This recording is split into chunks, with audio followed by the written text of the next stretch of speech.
Oke, baik. Bismillahirrahmanirrahim. Assalamualaikum warahmatullahi wabarakatuh. Kawan-kawan semua, ini video ini dibuat untuk sedikit menjelaskan kepada kawan-kawan terkait dengan resiko strategis ya.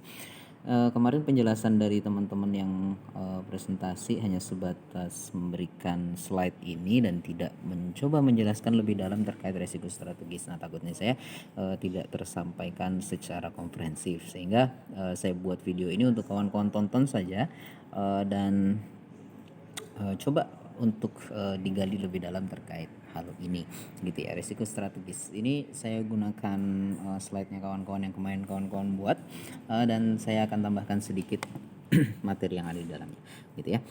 Oke, ini pembahasan yang teman-teman buat. Ada pengertian, faktor penyebabnya, tujuan, proses, pengendalian internal, manajemen risiko strategis ya. Oke, pengertiannya apa? Kita masuk ke pengertian. Pengertiannya yang pertama adalah risiko strategis adalah risiko yang disebabkan dengan adanya penerapan dan pelaksanaan strategi perusahaan apapun yang tidak tepat ya. Sehingga apa? Berdampak pada apa? Pengambilan keputusan bisnis yang tidak tepat, atau bisa jadi perusahaan tersebut tidak mematuhi dan tidak melaksanakan perubahan perundang-undangan yang ketentuan yang berlaku. Kita ambil contoh, misalkan Bank Indonesia menetapkan adanya giro wajib minimum ya. Nah, ketika giro wajib minimum itu tidak terpenuhi oleh bank karena mungkin perbankan itu salah dalam mengambil langkah strategi ya. Misalkan pada saat pandemi ini dia banyak mencari pembiayaan baru. Oke. Akan tetapi kredit sebelumnya atau pembiayaan angsuran pembiayaan sebelumnya itu banyak yang macet. Dia tambah lagi dengan memberikan pembiayaan baru, sedangkan dari penghimpunannya tidak ada yang masuk. Jadi menyebabkan apa? Lebih banyak uang yang dikeluarkan daripada yang dihimpun. Nah, andai kata modalnya dia kuat itu tidak masalah, tapi andai kata tidak kuat, GWM-nya bisa tidak memenuhi 5%. Nah, itu bisa berbahaya terhadap kelangsungan bisnis dari perbankan syariah tersebut gitu ya. Nah, ini perlu diperhatikan oleh semua lembaga keuangan ya, baik itu bank, non-bank, akan resiko strategis ini. Oke ya. Lalu misalkan kita ambil contoh tidak di bank, misalkan resiko strategis yang dilakukan oleh perusahaan ini, misalkan asuransi misalkan ya. Resiko dia melakukan strategi marketing. Apa yang dia lakukan dalam strategi marketing itu? Dia coba melakukan banyak hal. Saya no disturb dulu biar tidak ada yang ganggu. Nah, misalkan dia dari perusahaan itu melakukan evaluasi terhadap nasabah ya, atau calon peserta dari asuransi tersebut. Ada di sana karena untuk memenuhi target ya, ada marketingnya kan biasanya. Nah, itu dia mengalukan segala cara. Sebenarnya calon peserta ini kalau misalkan dihitung-hitung dia beresiko cukup tinggi, sehingga dia tetap ambil itu untuk memenuhi target yang dipenuhi. Nah, itu nanti kendalanya di belakang apa? Walaupun dia ngambilnya sekarang, tapi nanti ke depannya dia pasti akan bermasalah juga. Nah, ketika misalkan dia beresiko tinggi lalu ada pencairan dan ini besar, nah itu bisa berbahaya juga bagi kelangsungan perusahaan asuransi. Ya, kalau terjadi hanya 1-2 saja yang salah analisis. Tapi kalau andai kata yang bisa terjadi 10, 20, bahkan 100, bahkan 1000 anggota, itu bisa berbahaya bagi kelangsungan bisnisnya. Oke, baik, masuk ke slide selanjutnya. Ini dari kawan-kawan berbicara tentang faktor penentu strategis dan mitigasi. Oke. Faktor penentunya adalah yang pertama perubahan peta persaingan bisnis ya. Persaingan bisnis berubah diantaranya karena adanya pemain baru yang masuk ke dalam industri atau munculnya substitusi baru. Oke ya. Ini bisa lah ya, ini masuk lah ya, persaingan bisnisnya berubah. Contoh misalkan dulu di awal-awal perbankan tidak memiliki saingan ya, hanya untuk untuk pembayaran dan lain sebagainya hanya cukup di perbankan saja. Tapi sekarang berapa banyak finansial teknologi yang lain yang menawarkan jasa pembayaran yang bahkan jauh lebih murah begitu ya. Contoh saja untuk transfer antar bank menggunakan Dana. Ada aplikasi namanya Dana gitu. Dia transfer antar bank itu gratis. Padahal kalau misalkan Anda punya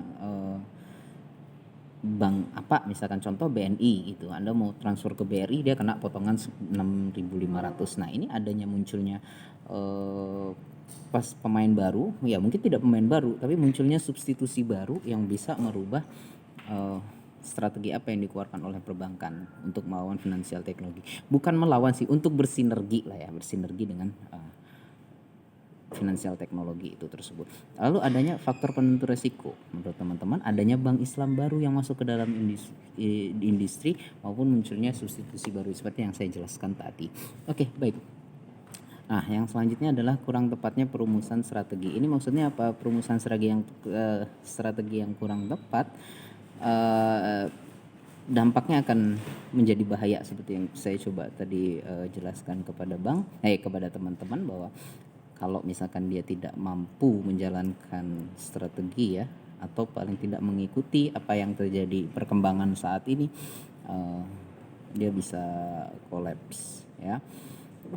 Ya itu di situ kawan-kawan bisa baca. Hal ini setidaknya bisa terjadi bila strategi yang diambil tidak sejalan dengan visi misi bank misalkan, atau analisis lingkungan strategis yang dilakukan ternyata tidak komprehensif, atau terdapat ketidaksesuaian antara rencana strategi pada satu bagian dengan bagian lainnya dalam suatu bank.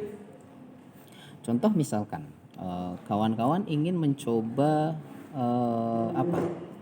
investasi misalkan di perbankan, kan ada investasinya membuka cabang baru. Ketika dia tidak memperhatikan resiko strategis ini, dia mungkin dari satu pihak mengatakan untuk planningnya ke depan ini harus bagus nih membuat cabang di mana, misalkan contoh yang agak terpencil lah di Papua gitu, atau mungkin di Natuna gitu ya, yang jauh dari masyarakat itu. Dia bilang ini untuk mengedukasi masyarakat bagus nih ke depannya untuk bank syariah agar lebih dikenal gitu. Tapi setelah dihitung-hitung dari bagian keuangan bilang jangan di situ, nggak profit, nggak banyak nasabah yang bakal masuk, nanti kedepannya ini bakal susah berkembang banknya di sana dan lain sebagainya. Nah, tapi seorang manajer harus bisa memutuskan apakah lanjut untuk dibuat di sana ya, sebagai dampak untuk investasi jangka panjang. Oke, kalau misalkan di luar agak susah, kita anggap di Kalimantan yang mau membuat ibu kota baru gitu ya kan. Nanti kalau misalkan ibu kota baru itu jadi, wah kita bisa panen raya tuh. Investasinya sekarang kecil tapi ke depan ketika ibu kota baru di sana kita bisa gencar-gencarnya. Nah itu perlu dipikirkan oleh perbankan sebelum dia mengambil sebuah keputusan tertentu. Nah, selanjutnya itu adalah tuntutan berinovasi, tentu saja ya, karena ada kemajuan teknologi memaksa benar-benar memaksa mereka agar berinovasi terus menerus begitu ya. Dulu seingat saya buka rekening bank itu hanya bisa dilakukan di CS ya, customer service. Tapi sekarang Anda cuma install mobile banking saja sudah bisa. Nah, itu tuntutan berinovasi seperti itulah yang membuat perusahaan harus terus maju berkembang. Nah, yang selanjutnya adalah kurang adaptif dengan kemajuan teknologi ya. Coba saja kawan-kawan lihat bank-bank yang kurang adaptif gitu, biasanya sudah hilang. Biasanya tidak banyak mendapatkan tempat di hati masyarakat ya. Apalagi kemajuan teknologi itu membuat kita kemudahan yang luar biasa sekali begitu ya. Dan yang terakhir ini ada lumayan nih, perubahan lingkungan makro. Maksudnya perubahan lingkungan makro itu gimana? Kalau misalkan dia tidak cukup mampu beradaptasi dengan lingkungan makro yang ada, nah itu nanti bisa membuat dia kolaps. Contohnya misalkan strategi yang digunakan sekarang lebih baik mana? Nanti kawan-kawan silahkan jawab, didiskusikan itu, apakah memperbanyak pembiayaan ya, jadi membuka pembiayaan baru, pembiayaan masyarakat di tengah pandemi ini, atau di-keep saja uang tersebut, jangan dibuat seperti itu sebagai coba untuk bertahan di masa pandemi ini, karena ada kemungkinan orang-orang yang sudah dibukakan pembiayaan baru itu gagal bayar. Nah, itu harus adaptif, dia adaptif dengan keadaan ekonomi global ya yang sekarang lagi melemah gitu.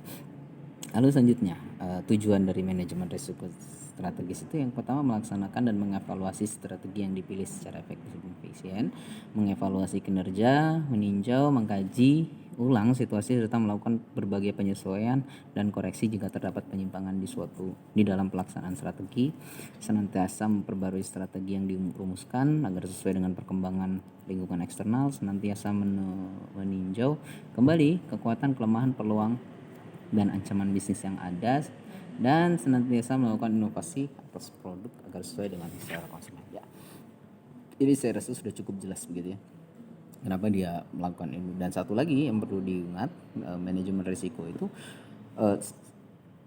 bukan untuk menghindari risiko, tapi untuk menghadapi risiko dengan persiapan yang lebih matang, seperti itu ya. Tujuannya seperti itu, bukan untuk menghindari. Bisa menghindari ya kalau misalkan itu bisa dihindari, kalaupun tidak mengurangi impact atau dampak terhadap perusahaan tersebut gitu. Nah, proses manajemen risiko strategi adalah manajemen risiko pada dasarnya dilakukan melalui prosesnya identifikasi, evaluasi, pengukuran dan pengelolaan risiko ya. Ini sudah biasa, sudah cukup jelas. Lalu ada sistem pengendalian ya, SPM, sistem pengendalian mutu internal. Kegiatan pada sistem pengendalian internal dilakukan dengan beberapa bagian yang terkait dengan fungsi pengendalian yang ada. Salah satunya adalah menghasilkan laba yang optimal agar dapat mempertahankan kelangsungan hidupnya, memajukan serta mengembangkan usahanya ke tingkat yang lebih tinggi. Oke.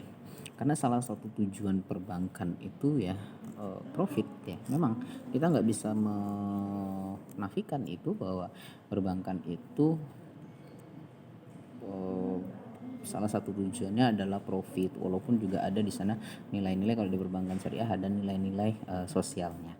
Tapi profit itu juga penting, sehingga kalau kawan-kawan lihat semuanya coba renungkan, itu tidak ada perbankan yang pingin rugi ya, baik yang konvensional maupun yang syariah, semuanya tidak mau untuk merugi, sehingga adanya profit itu biar menjadi salah satu pengendalian internal. Salah satunya misalkan tidak lolos target, tidak tembus target. Nah, itu nanti apa yang salah dari strategi kita. Nah, itu yang paling simpel yang biasanya dilakukan oleh sektor perbankan. Oke, gitu ya. Ini sedikit gambaran kepada kawan-kawan. Nanti coba lebih dalam lagi dikaji. Akan lebih bagus sebenarnya nanti kawan-kawan untuk setiap presentasi ada sedikit video seperti inilah ya yang dibuat untuk menjelaskan paling tidak bagaimana sih sebenarnya apa yang diinginkan oleh pemateri terkait dengan materi ini. Begitu, cukup ya saya rasa, biar tidak terlalu lama durasinya. Nanti kita lanjutkan diskusinya di kolom komentar. Terima kasih. Assalamualaikum warahmatullahi wabarakatuh.